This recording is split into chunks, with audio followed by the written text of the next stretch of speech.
तो ये बड़ा जरूरी है कि शामिल ईरान एक सिस्टम बनाया जाए जिसमें दुनिया के जितने भी पावरफुल नेशन हैं वो ये प्लेज लें कि हम किसी को न्यूक्लियर नेशन नहीं बनने देंगे for the sake of humanity. और उसके बाद जिसके पास है वो हम अपनी पूरी शक्ति यूज करेंगे कि उसको डिसआर्मामेंट किया जाए या डीन्यूक किया जाए। हम्म। तो ये हो सकता है, इसमें कोई इम्पॉसिबल चीज नहीं है। और अगर दुनिया इस समय रियलाइज कर रही है कि ये कितना बड़ा खतरा जो है वो साबित होगा, तो अगर उन्होंने 5-6 देश इकट्ठे आए हैं, कल को और देश इकट्ठे आएंगे, तो न्यूक्लियर डीन्यूक्लियर करना कोरिया को, नॉर्थ कोरिया को, that's not a very big task and it can be done. हमारे साथ तो चीन से एक खास मेहमान भी कनेक्ट है, अखिल पाराशर जी। पाराशर साहब, ये मुझे समझाइएगा, अभी तो बीजिंग का दौरा था डोनाल्ड ट्रंप का, ऐसा कौन सा पाठ पढ़ाया बंद कमरे के अंदर डोनाल्ड ट्रंप ने शी जिनपिंग की? ऐसा माना जा रहा है कि हामी हो गई है और नॉर्थ कोरिया को रोकने के लिए, उसे टोकने के लिए, अड़चन बनाने के लिए कुछ पैक्ट साइन हो गया, ऐसा कुछ है क्या? देखिए, जो चाइना का जो कि मीडिया में या कोई भी ऑफिशियल स्टेटमेंट ऐसा कुछ आया नहीं है, इसके बारे में कोई कोई मेंशन नहीं हुआ। और ये अभी जो व्हाइट हाउस का जो ये फैक्ट शीट है उसमें ये चीज निकल कर आई है। तो अभी ऐसा कुछ है नहीं कि कहीं से कोई एक ऑथेंटिक या रिलायबल सोर्स से कुछ ये निकल कर आ रही है। खासकर चाइना की अगर मैं बात करूँ तो चाइना में इस खबर के बारे में कोई एक शब्द भी नहीं है। देखिए, मैं आपको एक चीज बताना चाहूंगा कि चाइना चाहता है, चाइना ने कई बार संयुक्त राष्ट्र जो प्रतिबंध है ये न्यूक्लियर वेपन के, उसमें नॉर्थ कोरिया के खिलाफ जो है वो वोट भी किया है। और नॉर्थ कोरिया कई बार चीन से नाराज भी हुआ है। हम्म। ठीक है। और चीन का ये कहना है या चीन का ये मानना है कि जो कोरियन पेनिनसुला है उसमें ये न्यूक्लियराइजेशन नहीं होना चाहिए, और वो डी न्यूक्लियराइजेशन पर ज्यादा जोर देता रहा है। तो इसी वजह से कभी कभी खटपट हो जाती है नॉर्थ कोरिया और चीन के रिश्ते में। और देखा जाए तो ओवरऑल की चीन और नॉर्थ कोरिया के रिश्ते काफी मजबूत है। इसका 80-90% जो आर्थिक जो जो संबंध है या जो इकोनॉमी है या लेना देना, वो चीन से ही होता है। चीन से ही ज्यादातर सामान जो है माल नॉर्थ कोरिया में जाता है। इसके अलावा आप ये भी जानते होंगे कि 1961 में एक पैक्ट साइन हुआ था जिसमें यह हुआ था कि नहीं, पर जो अगर अगर उस नॉर्थ। पैक की बात करें, जिस ट्रीटी का जिक्र हो रहा है, नॉन प्रोलिफरेशन ट्रीटी को लेकर के कई दफ़ा क्वेश्चन भी किया गया है कि उसमें नॉर्थ कोरिया शुरुआती दौर में तो शामिल हुआ, लेकिन उसके बाद अपने हाथ पांव पीछे खींच लिए, साथ भी नहीं दिया। और उस पूरी तस्वीर को भी दुनिया के सामने ऐसे रखा गया कि एक ऐसा तानाशाह जो पूरी दुनिया को अपनी इशारों पर, अपनी उंगलियों पर अपने हिसाब से चलाना चाहता है। अब वो वाली स्थिति क्या अब चेंज हुई है, थोड़ी सी भी नरम पड़ी है क्या? देखिए, जो किम जोंग उन है उसका लगातार यही कहना है कि वो नॉर्थ कोरिया को जो एक न्यूक्लियर वेपन स्टेट बनाए रखना चाहते हैं वो। और उन्होंने किम जोंग उन का ये भी कहना है कि अमेरिका के साथ तभी बातचीत होगी नॉर्थ कोरिया की जब अमेरिका जो है वो नॉर्थ कोरिया को एक न्यूक्लियर वेपन स्टेट मान ले, स्वीकार कर ले। तो वो तो अपनी जिद पर अड़े हुए हैं। मुझे तो नहीं लगता कि पिछले कुछ वर्षों में किम जोंग उन या नॉर्थ कोरिया में उनके स्टांस में कोई परिवर्तन आया है, कोई फर्क आया है। बिल्कुल नहीं आया। चीन ने भी कई बार कुछ समझाने की कोशिश की है, उसके बावजूद भी नॉर्थ कोरिया में कोई परिवर्तन नहीं है उनके स्टैंस में, उनके अपने स्टैंड पर। तो किम जोंग उनका तो साफ कहना है कि वो तो न्यूक्लियर वेपन स्टेट ही बने रहेंगे, और वो चाहते हैं उसके लिए चाहे कुछ भी कीमत चुकानी पड़े, वो हर कीमत चुकाने के लिए तैयार है। और इसी वजह से चीन के साथ उनकी खटपट भी हो जाती है, नाराजगी भी जाहिर हो जाती है। तो इसलिए चीन और नॉर्थ नहीं, पर कोरिया के रिश्ते थोड़े कुछ तो पका खट। होगा ना अखिल जी, कुछ तो पका होगा बीजिंग में, बंद कमरे में कुछ तो ऐसा हुआ होगा, क्योंकि ईरान का मसला, हॉर्मूज का मसला हमने देखा, जिसको लेकर बड़े बड़े आंकलन किए गए कि इस मीटिंग से कुछ ना कुछ सुधार या कुछ ऐसा सोल्यूशन निकल कर आएगा। वैसे ही अब दुनिया आंकलन कर रही है, क्योंकि बंद कमरे के अंदर किन किन मुद्दों पर बातचीत हुई इसका भी सिर्फ आंकलन किया जा सकता है। भविष्य में जब उस पर वर्क ऑन किया जाएगा तब तस्वीर ज़्यादा क्लियर होगी। लेकिन क्या north Korea was the agenda of that meeting? देखिए, वही मैंने फिर दोबारा बोला कि ऐसा कुछ है नहीं कि यहाँ की मीडिया में या यहाँ के मोफा जो मिनिस्ट्री ऑफ फॉरेन अफेयर्स है उसकी तरफ से कोई स्टेटमेंट आया है, और इसके बारे में तो कोई जिक्र अभी तक हुआ भी नहीं है। हाँ। लेकिन अगर हम ये कयास लगाएं भी कि चलो ठीक है बातचीत हुई होगी, देखिए एक सिर्फ एक नॉर्मल बातचीत कर लेना, हाँ हाँ ठीक है यार, नॉर्थ कोरिया को नहीं करना चाहिए, इस तरीके की अगर बात होगी हो तो, लेकिन इसका कोई वो स्टैंड नहीं है। और मैंने आपको ये भी बताया कि चाइना चाहता है कि जो कोरियन पेनिनसुला है उसमें शांति बनी रहे, उसमें ये न्यूक्लियरेशन वेपन का इस्तेमाल ना हो, कोई जो स्टेट है वो न्यूक्लियर वेपन नहीं, स्टेट ना एक बने, इस ड्रामा तरीके सा से दुनिया चाइना में चल चाहता रहा है, है। एक अलग ड्रामा, एक अलग सीन क्रिएट किया जा रहा है। मैं चाहूंगी अरविंद सर हमारे साथ कनेक्ट है, विदेश मामलों की बेहतरीन जानकार है, उन्हीं के पर्सपेक्टिव को समझते हैं, उनका एनालिसिस इस पर क्या कहता है, उनकी रीडिंग क्या कहती है। सर ज़रा समझाइएगा, एक ऐसा देश जिससे कईयों की दुश्मनी, कई देश तो मन में दुश्मनी पाले बैठे थे, अमेरिका भी उसमें टॉप पर था, कोरोना वायरस के दौरान भी जमकर लताड़ा, जमकर चीन को लेकर उथल पुथल वाली बयानबाजी दी, उसके बाद आज की तारीख है कि हर पाखंड, हर ड्रामे के बीच सॉल्यूशन के लिए नजरें बीजिंग पर क्यों टिक जाती? देखिए रितु जी, इन सब चीजों का जो जवाब है बहुत ही आसान है जी। पर हमें कुछ चीजें समझनी पड़ेगी क्योंकि कुछ कंस्ट्रक्शंस इतना जबरदस्त हैं जिसको हम नरेटिव सेट्स करना बोलते हैं, वो इतना जबरदस्त है कि उसको तोड़ने के लिए हमें थोड़ा सा समय लगेगा। इसलिए मैं थोड़ा सा समय लेके इस चीज को प्लीज प्लीज। समझाने की कोशिश करता हूँ। पहली बात तो ये कि जो वेस्टर्न मीडिया हमें जो नॉर्दर्न कोरिया के बारे में बताता है वो हकीकत नहीं है, और दूसरा कारण यह है कि जो पुराने स्टाइल के, जो कम्युनिस्ट स्टाइल के जितने भी जो देश होते हैं वो आयरन कर्टन टाइप का अपने यहाँ से इंफॉर्मेशन बाहर जाने नहीं देते हैं। तो इसलिए नॉर्दर्न कोरिया के पास जो रेस्ट ऑफ वर्ल्ड है उसके पास जानकारियां बहुत ही सीमित हैं, और इसी के कारण जो वेस्टर्न मीडिया है उसको उसके बारे में एक चीज गढ़ने का मौका मिल जाता है। अब हम उस चीज को समझने की करेंगे कि क्या नॉर्दर्न कोरिया का जो परमाणु ताकत होना, क्या चीन, रूस या अमेरिका किसी तीसरे देश पे डिपेंड करता है, या क्या उसे इतना बहुत जल्दी से परमाणु जो निशस्त्रीकरण करके करना आसान है जैसा कि पठानिया साहब ने बोला? तो इसका जवाब है कि नहीं। पहली बात ये कि अगर वो नॉर्दर्न कोरिया अपने यहाँ पे टेक्नोलॉजिकली इतना मजबूत नहीं होता तो इजराइल और ईरान तो बरसों से कोशिश कर रहे हैं परमाणु ताकत बनने की और उस स्तर की मिसाइल टेक्नोलॉजी की। ईरान और ये दोनों ही देश हासिल नहीं कर पाए, पर अगर नॉर्दर्न कोरिया कर पाया है तो कहीं ना कहीं हमें ये मानना पड़ेगा कि इसको जितना वीक बताया जाता है अंदर से उतना है नहीं। दूसरी बात ये कि चाहे वो किम जोंग उन हो या किम जोंग इल हो, जो इनके पिताजी थे, दोनों बहुत ही ताकतवर लोग रहे हैं वहां पे, बहुत ही लोकप्रिय रहे हैं, आज भी बहुत लोकप्रिय रहे हैं। और कम्युनिस्ट पार्टी के अंदर भी जो उसके जनरल सेक्रेटरी भी हैं ये, और उसके बाहर भी लोगों में भी इनकी लोकप्रियता में कमी नहीं है। कारण ये कि बाकी दुनिया में क्या हो रहा है वहां के लोगों को इतना ज्यादा पता नहीं है और वो खुश हैं। तो हमें ये समझना पड़ेगा कि चीन, अमेरिका या रूस कोई भी अगर इसको परमाणु ताकत विहीन करना चाहे तो ये संभव नहीं है। और इसका अंतिम मैं अपनी बात ये कह के खत्म करना चाहता हूं कि क्या नॉर्दर्न कोरिया अपने आप को ऐसा करेगा? तो बिल्कुल, जैसा कि अखिल जी ने साफ साफ कहा है कि उसकी कोई रुचि नहीं हो सकती है, ना चीन का इतना ज्यादा कंट्रोल है। मैं बहुत ही एक छोटा सा उदाहरण देके अपनी बात खत्म करता हूं।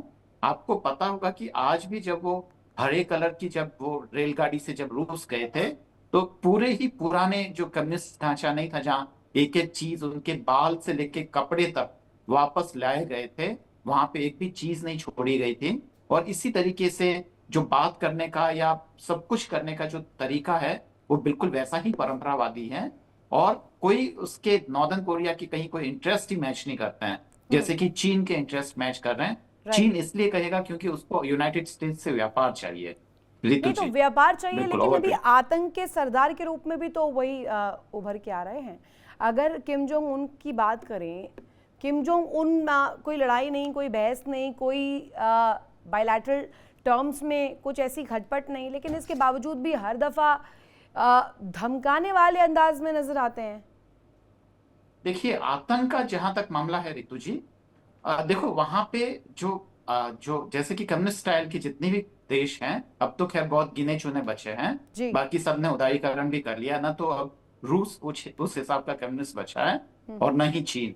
पर उत्तर कोरिया है अभी वैसा। तो वहां पे फ्रीडम ऑफ स्पीच नहीं है, ये बात हमें मानना पड़ेगा। पर ऐसा नहीं है कि हर एक आदमी भूखा मर रहा है या भूखमरी है, या वैसा नहीं है जैसे कि कम्युनिस्ट देशों की खासियत होती है। तो वो आतंक, मतलब अगर आतंकी है तो नहीं, अमेरिका पर के लिए है आजादी कि भी वो तो नहीं है, धमकाते रहे। नहीं ना हो भूखमरी, लेकिन आजादी भी तो नहीं है।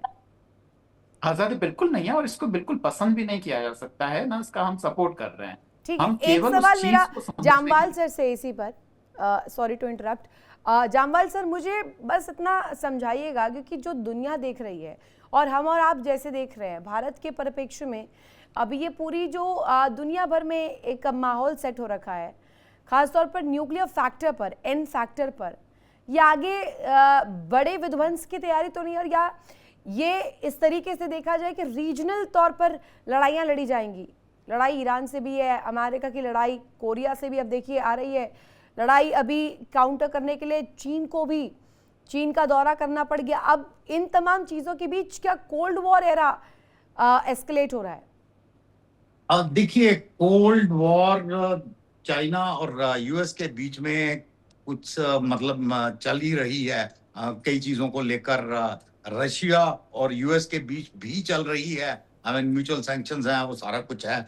यहाँ पे बात न्यूक्लियर हथियारों की हो रही है। राइट। हाँ, दुनिया जरूर इस तरफ मूव कर रही है कि न्यूक्लियर हथियार किसी अथॉरिटेरियन रजीम के पास, जो बिल्कुल मतलब एट विल उसको लॉन्च कर सकता है, और जिनका एक मतलब ऐसा कमांड एंड कंट्रोल स्ट्रक्चर नहीं है कि एक आदमी अपनी मर्जी से न्यूक्लियर वेपन लॉन्च कर दे और दुनिया का तबाही ले जाए। ऐसे किसी देश के पास न्यूक्लियर वेपन नहीं होने चाहिए। इसके ऊपर एक सहमति बन रही है, पर उस सहमति, अभी तक वो सहमति, जिसको मैं बार बार बोलता हूं, इन प्रिंसिपल है। बिकॉज जब एग्जीक्यूशन की बात आती है तो फिर अपने अपने व्यू पॉइंट्स अलग हैं, कंट्रीज के इंटरेस्ट अलग हैं। खाली यूएस, इजराइल में और भी बहुत देश हैं जो चाहते हैं ईरान के पास न्यूक्लियर वेपन ना हो। इस प्रकार क्या बोलते हैं, नॉर्थ कोरिया का भी नंबर है। I mean we are hoping कि थोड़ी देर बाद पाकिस्तान भी उन्हीं में गिना जाए, रादर ऑलरेडी गिना जा रहा है, जो कि एक अथॉरिटेरियन रजीम है, जिनसे न्यूक्लियर वेपन अगर किसी भी तरीके से निकाल ले चाहिए, जिनमें इजराइल भी शामिल है और भी कई लोग हैं। मतलब इन सब देशों को मैंने नाम बताया कि जो ऑलरेडी न्यूक्लियर है या न्यूक्लियर बनने के कगार पे हैं, उनसे न्यूक्लियर बम निकालने की है। पर प्रॉब्लम हमेशा मेथोडोलॉजी में आती है। Devil the detail is the devil, कि भी वो डिटेल कैसे करें, कैसे निकालें, क्या एक ऑल आउट मिलिट्री ऑपरेशन करें या इंटरनल स्ट्राइक बढ़ाएं। हर देश का अलग तरीका है, हर देश को अपने अलग तरीके से ले जाना है। और मैं बताता हूं आपको कि ये जो ईरान की जो जंग हो रही है, इसका असर आप देखना बाद में नॉर्थ कोरिया और दूसरी जगह भी पड़ेगा। क्योंकि अगर यहाँ से फ्रीज कर लेते हैं या उनको परमाणु शक्ति बनने की कगार से वापस खींच लाने में कामयाब हो जाते हैं इजराइल और यूएस मिलके, तो फिर ये एक्सपेरिमेंट दूसरी जगह भी किया जाएगा। हाँ, दूसरी जगह क्योंकि वो ऑलरेडी न्यूक्लियर पावर है, तो खतरा थोड़ा ज्यादा रहेगा, बट खतरों को मैनेज किया जा सकता है। मल्टीपल ऑप्शंस होते हैं। इंटरनल डिसेंशन क्रिएट की जा सकती हैं। इंटरनल डिसेंशन के साथ मिलिट्री या काइनेटिक एक्शन कोऑर्डिनेट किया जा सकता है, and it can come at a later stage. जो मिलिट्री काइनेटिक एक्शन है, मतलब डिस्गाइज्ड एज समथिंग एल्स, तो वो सारे ऑप्शन होते हैं। पर प्रॉब्लम है, उन सब ऑप्शंस को मिलने के लिए एक आपसी सहमति चाहिए दुनिया में। अभी आपसी सहमति सिर्फ इन प्रिंसिपल है। That is what my point was, कि वो खाली इन प्रिंसिपल सहमति है, एग्जैक्ट एग्जीक्यूट करने की सहमति नहीं है आदित्य। बिकॉज अगर आप चाइना को लेना चाहो नॉर्थ कोरिया के ऊपर कि हम मिलिट्री हमला करेंगे, तो चाइना को भी पता है कि अगर मैंने ज्वाइन किया तो अमेरिका का नंबर बाद में आएगा, मेरे बॉर्डर मिलते हैं, पहले मेरे शहर जाएंगे, वहां उसकी शॉर्ट रेंज ब्लास्टिंग मिसाइल भी पहुंच जाएंगी। तो naturally China will be hesitant to directly take part in the military strikes. अगर यूएस करता है, यूएस के पास टाइम हो सकता है कि उसको आईसीबीएम लॉन्च करनी पड़ेगी, उसको 10 से 15 मिनट मिलेंगे, वो 10 से 15 मिनट में वो ट्रैक करके होपफुली 100% डिस्ट्रॉय कर ले। अमेरिका के पास टाइम है, चाइना के पास नहीं है। शॉर्ट रेंज क्रूज मिसाइल सीधी वहां से फायर करेंगी बिफोर दिस थिंग। अगर उसने 4-5 भी करी, भाई 4-5 में से एक चाहिए उसको हिट करनी, बीजिंग गॉन। अब डिस्टेंस देखो ना बीजिंग का उससे। सो ये सारे भी चीजें नहीं, पर इन प्ले कॉम्प्रोमाइज आ स्टेट जाती था हैं। ना, दुनिया चाहती तो चीन को एक साथ आकर के काउंटर कर सकती थी। रूस अमेरिका पहले से ही बिफरे पड़े हैं, दोनों एक दूसरे के लिए। अभी जैसा कि आपने बोला कि एक कोल्ड वॉर चल ही रही है। अब इस बीच में अगर मैं सवाल आपसे करूं कि चाइना को रोकने के प्रयास से ज्यादा अभी चाइना को रिझाने का प्रयास किया जा रहा है, जामवाल सर। देखो ऑब्वियसली, देखिए अभी लोगों ने न्यूक्लियर वेपन्स के बारे में यूक्रेन से सीखा। आज अगर यूक्रेन ने अपने न्यूक्लियर वेपन सरेंडर नहीं किया होते तो क्या रशिया उसका ये हाल कर सकता था? सो अभी कोई देश न्यूक्लियर वेपन जो कगार पे है वो भी देने को तैयार नहीं है। इधर कोई भी हमारा यूक्रेन बना देगा कल को। सो ऐसे वो मतलब सिमेट्री की वार नहीं रह जाती है। उसके बाद एक देश जिसके पास न्यूक्लियर वेपन है वो दूसरे देश के ऊपर हमला कर रहा है जिसके पास न्यूक्लियर वेपन नहीं है, तो चाहे वो भी न्यूक्लियर वेपन ना करे पर वो एक न्यूक्लियर वेपन उसको सिक्योरिटी की गारंटी देते थे। तो यूक्रेन से की एग्जांपल देंगे सारे कि देखो यूक्रेन ने बेवकूफी करके सरेंडर कर दिए अपने हथियार, आज क्या हाल हो रहा है। यही लॉजिक ईरान दे रहा है, यही लॉजिक नॉर्थ कोरिया भी देगा कल को कि भैया हमें तो अपनी सिक्योरिटी के लिए चाहिए, नहीं तो तुम तो हमारे ऊपर चढ़ जाओगे राशन पानी लेके। और यही तो रीजन सारे देश जो न्यूक्लियर तौर पर संपन्न अपने आप को बताते हैं वो कारणीय सुरक्षा का हवाला देकर इस वक्त देखने को मिल रहा है। कुछ ऐसी ही तस्वीर रहती है। सुशील सर, सवाल आपसे मेरा ये है कि एन फैक्टर पर, न्यूक्लियर फैक्टर पर किम जोंग उन लगातार काम कर रहे हैं। न्यूक्लियर प्रोग्राम्स को या न्यूक्लियर तौर पर कैसे नॉर्थ कोरिया को और ज़्यादा सुदृढ़ बनाना है, इस पूरे प्लान पर और धार दिया जा रहा है। और इस कंडीशन में जहां दुनिया अभी एक बहुत बड़े विध्वंस को लेकर के अलार्मिंग कंडीशन में है, इस अलार्मिंग कंडीशन में ये वाला व्यवहार और ये तैयारी क्या बड़ी मुसीबत नहीं ला सकती है? देखिए रितु जी, अगर हम बात करते हैं न्यूक्लियर पावर की, और जैसे जम्वाल साहब बोल रहे थे काइनेटिक अटैक, वो कोई नहीं करेगा, ना चाइना करेगा ना यूएसए करेगा। Nobody is going to use the force when it comes to denuclearization of North Korea.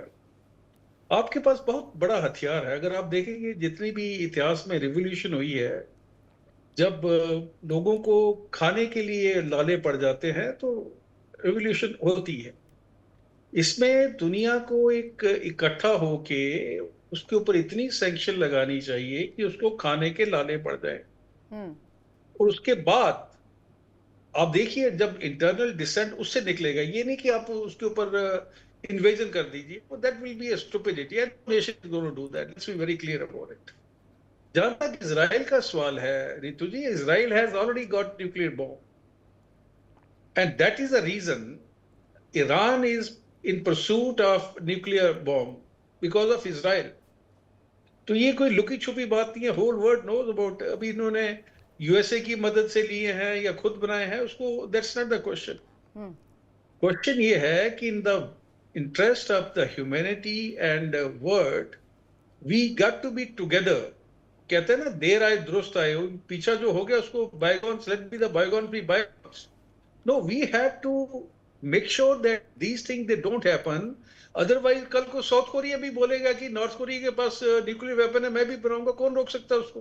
yes. अभी आप देखते हैं ईरान के अंदर आजकल इतनी टेक्नोलॉजी बढ़ गई है कि आप पैसे दीजिए, कल को ये जो मिडिल ईस्ट की कंट्रीज हैं, वेस्ट एशिया की, सब न्यूक्लियर बम बनाना शुरू कर देंगे।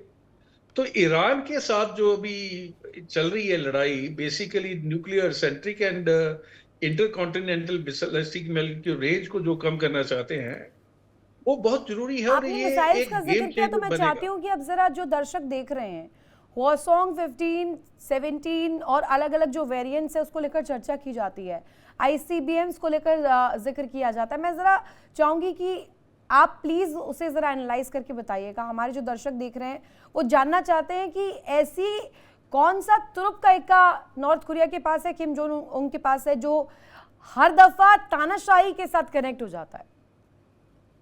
देखिए न्यूक्लियर पावर ये बने थे 2006 के अंदर, ठीक है। 20 साल के अंदर इन्होंने अपनी जो मिसाइल टेक्नोलॉजी उसको भी बढ़ाया, और वो जापान के पास हमेशा उस तरह के फायर करते हैं।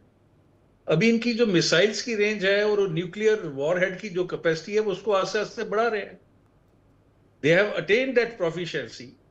नो, अभी इसके अंदर अभी जापान भी बहुत डरा हुआ बैठा है, बिकॉज जापान को, उनके पास तो न्यूक्लियर बॉम्ब नहीं है। अभी अमेरिका जो है वो क्या कर रहा है कि वो प्रोवाइड कर रहा है, साउथ कोरिया के अंदर भी उसने अपनी फौज रखी हुई है, यूरोप के अंदर भी अपनी फौज रखी हुई है।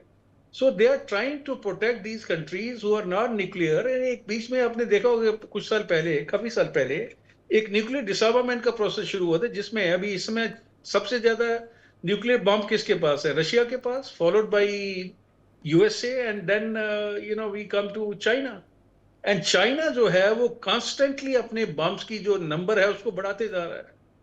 तो कल को किम जोंग बोलेंगे कि भैया आपके पास तो, मेरे पास तो 60 या 70 ही न्यूक्लियर बॉम्ब हैं, आप तो 1,000 लेके बैठे हो, किस मुंह से मेरे को बोल रहे हो आप? So these big nation they have to lead by example, कि आप अपनी जो मिसाइल्स हैं उनके अंदर जो वॉरहेड है, उसके बाद आप बने रहिए nuclear deterrence, but bring it down. अभी उसके अंदर कंसेंसस तो आएगी नहीं इनके पास, ये आ भी सकती है। You never know how the nation behaves, जिनके पास पावर है, वो are worried about the future of mankind. तो अगर वो सिस्टम शुरू हो जाता है, और मान लीजिए कि इनके पास वो कहते हैं कि ठीक है, North Korea 20 as a nuclear deterrence you keep 20 bombs, right, और हम भी अपना जो आर्सेनल है उसको कम करेंगे। तो ये सारी चीजें हो सकती हैं, but then people have to come together and work in the single direction कि let's save the globe or world from the nuclear desperation, because एक बार ये सिस्टम शुरू हो जाएगा न्यूक्लियर वाला तो पूरी दुनिया तबाह हो जाएगी, इसमें किसी को कोई शक नहीं है। So it has to be very very strategically planned, beautifully executed, take everybody along and then go for the sanction। आप दुनिया भर की कंट्री अगर इनको बोल देते हैं कि हम आपको कुछ सप्लाई नहीं करेंगे इंक्लूडिंग चाइना, तो what will be the fate of North Korea?